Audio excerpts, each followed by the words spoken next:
And another rendition here of the Custer fight. Here's a uniform here, the trooper of Custer's regiment. This gives you some more of the dress type uniform.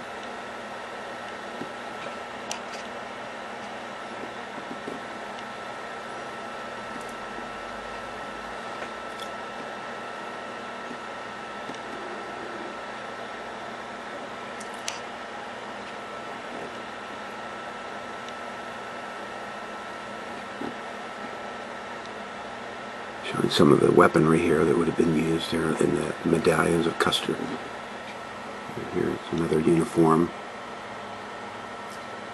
blue in color, officer's sash here. And then we'll have some dioramas and some other items here. Here we have some of the Indians showing the tattoos on the horses. Sergeant, orderly cavalry, showing the parade style hats once again.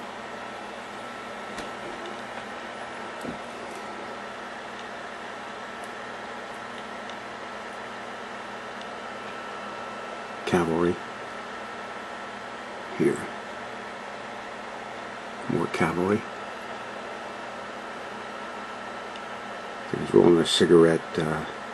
Once again, Custer's had a lot of immigrants in his army at the time. There were awful lot of immigrants.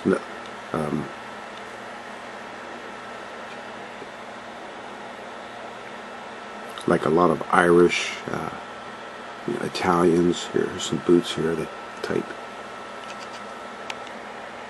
There's a picture of Custer himself there. Now we're going to get into the massacre here. Just when Custer, one of his requests was send packs, that he sent one of the messengers back with, the only one of the messenger that survived.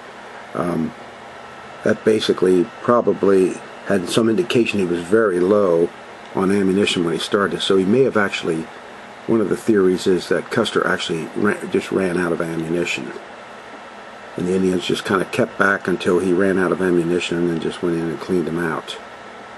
So, and like all the accounts say, this really wasn't much of a battle at all.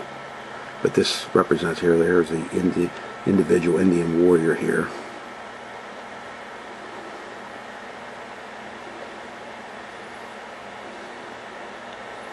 Their 7th Cavalry's ammunition would have been depleted in a very short time. So a lot of Indian participants said this battle didn't take any longer than it would have taken a person to eat a meal. So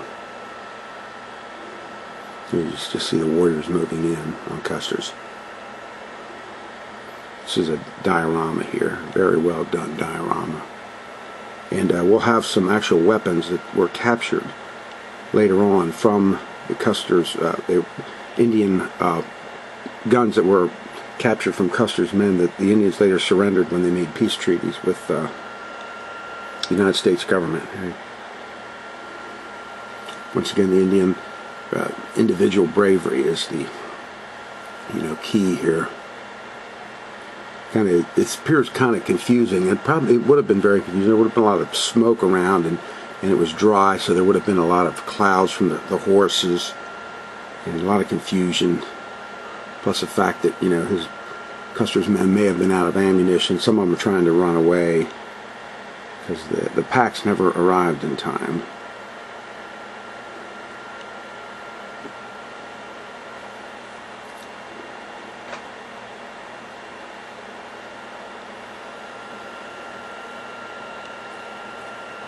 And these videos go with some of the other ones that I've made on Custer's last stands here. I have some other videos that are on here.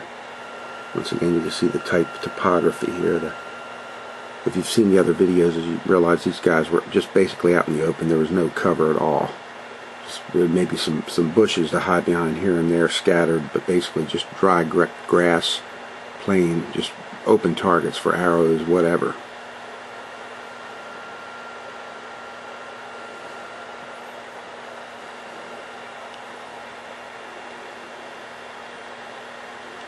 And we have some pictures coming up here from the aftermath of the massacre, and some pictures of some of the Indian participants.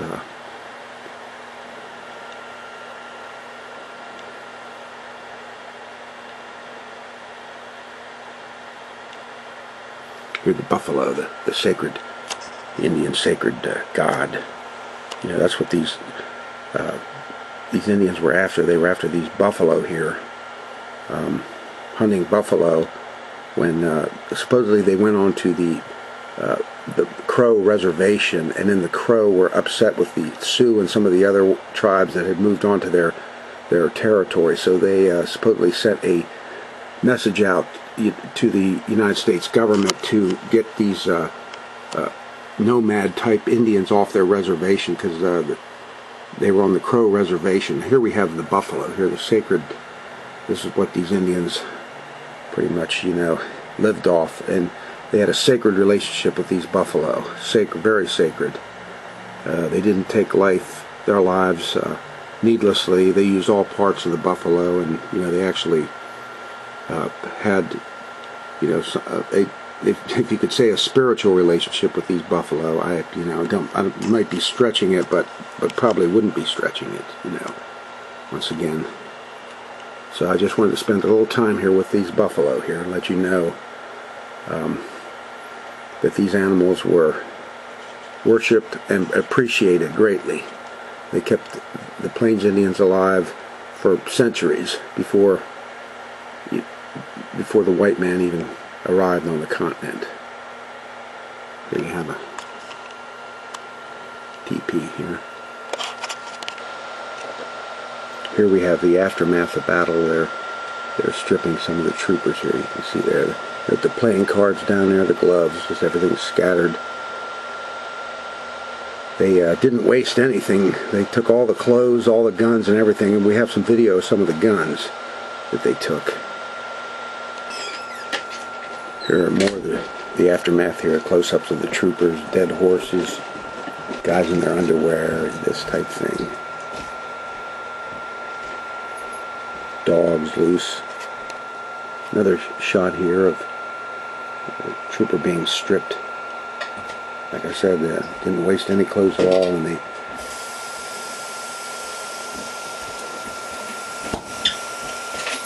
guess what? Now here's an authentic Indian scalping here. You can see this was... I'm just trying to, you know, give you the realistic feeling of this battle and the massacre afterwards. And this is the aftermath I'm focusing in on. And here, another scene.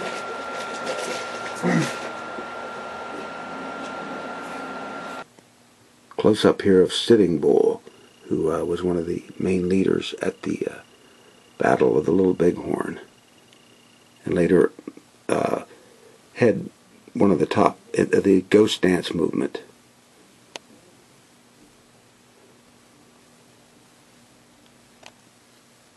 Here's an Indian war pony here.